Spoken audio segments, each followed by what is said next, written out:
Hi guys, welcome to my channel.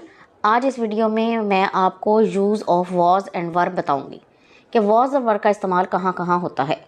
जब हम माजी के बारे में बात कर रहे होते हैं तो हम वॉज और वर्ब का इस्तेमाल करते हैं।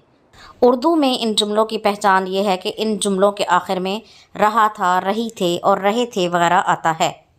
ही, शी, इट और सिंगुलर नाउन के साथ वॉज का इस्तेमाल करते हैं और वी, यू, दे और प्लूरल नाउन्स के साथ वर का इस्तेमाल करते हैं।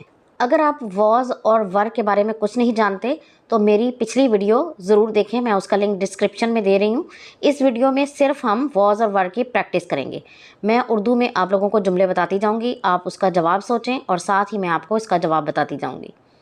वो कल गैर हाजिर थी। She was absent yesterday. वो मेरा हमसाया था। He was my neighbor. ये मेरी गाय थी। It was my cow. Animal के साथ it का इस्तेमाल करते हैं। अमजद अच्छा खिलाड़ी था। Amjad was a good player.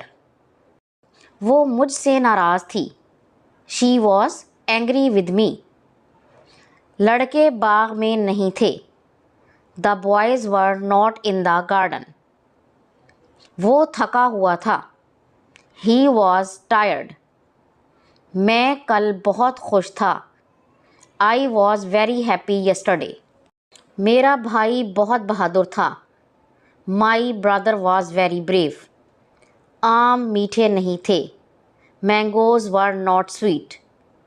मेरा दोस्त बहुत रहमदिल था। My friend was very kind. Glass में पानी नहीं था। There was no water in the glass. हम प्यासे थे। We were thirsty. तो ये थी वॉज और वर्ब के बारे में छोटी सी वीडियो। अगर ये वीडियो आपको पसंद आई है तो इसे लाइक और शेयर ज़रूर कर दें और इस तरह की मज़ीद वीडियोज़ को देखने के लिए मेरे चैनल को सब्सक्राइब ज़रूर कर लें। अगली वीडियो तक के लिए अल्लाह हाफिज़।